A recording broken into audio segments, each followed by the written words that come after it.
Welcome to the deep dive. We're cutting through the noise today.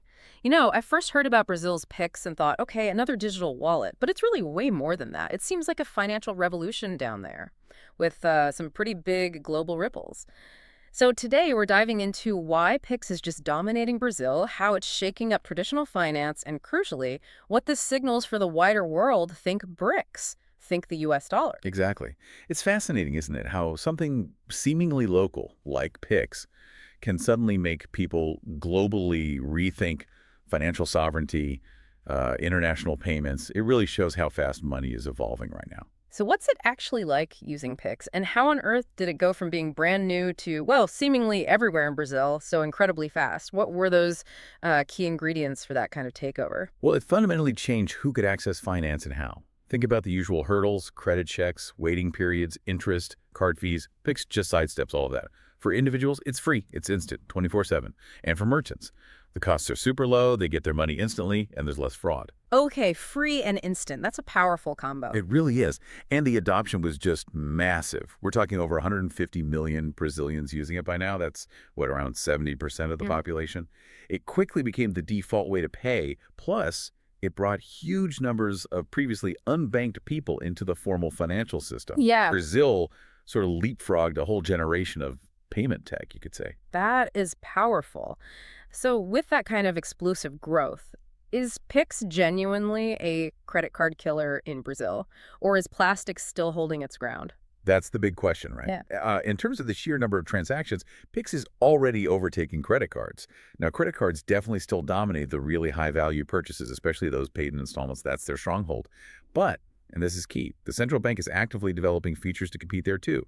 There's Pix Garantido coming. Guaranteed, so guaranteed installments. It's exactly. Designed to offer that security for installment payments, directly mimicking what credit cards do.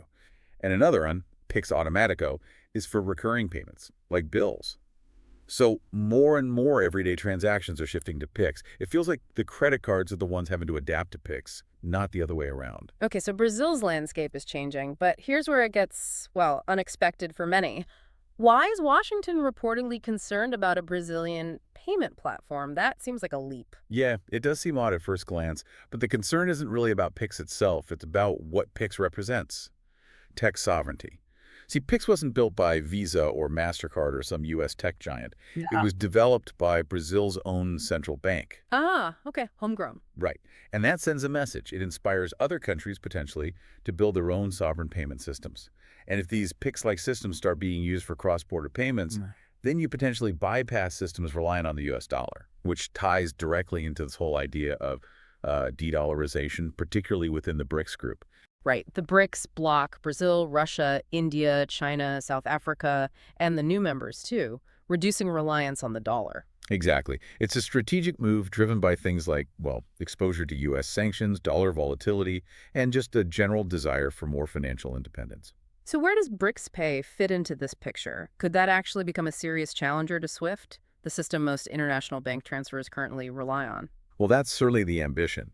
BRICS Pay is proposed as exactly that, an alternative. It's envisioned as a multi-currency cross-border payment system. The goal is direct settlement between countries in their local currencies, which means, by design, explicitly bypassing SWIFT. Would it work? The idea is to use newer technologies, maybe blockchain, QR codes, taking inspiration from platforms like Pix, actually. The proposed advantages are pretty clear. Potentially lower costs, faster settlement times, and crucially, a more politically neutral platform for countries wanting that autonomy. Okay, let's pull this all together then. The rise of Pix in Brazil, this ambition behind BRICS Pay. Mhm. What's the really big takeaway here? What does it mean for how global finance might work in the future? I think it signifies a potentially major turning point. First, it's a direct challenge to the dominance of the U.S. dollar. It could lead to a gradual decline in the dollar share of global reserves and trade over time. Second, it really highlights this trend of tech-enabled sovereignty. Countries using technology to control their own monetary policy, their own financial data, through systems they built themselves.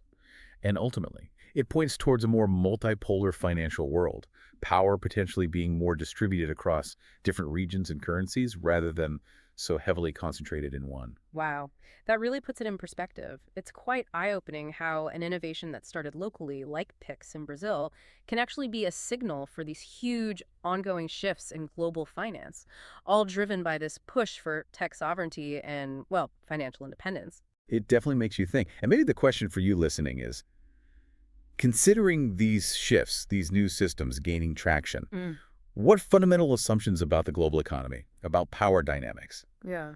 what might we need to start reconsidering? That is a powerful question to leave us with. Thank you for joining us on this deep dive into the rapidly evolving world of money.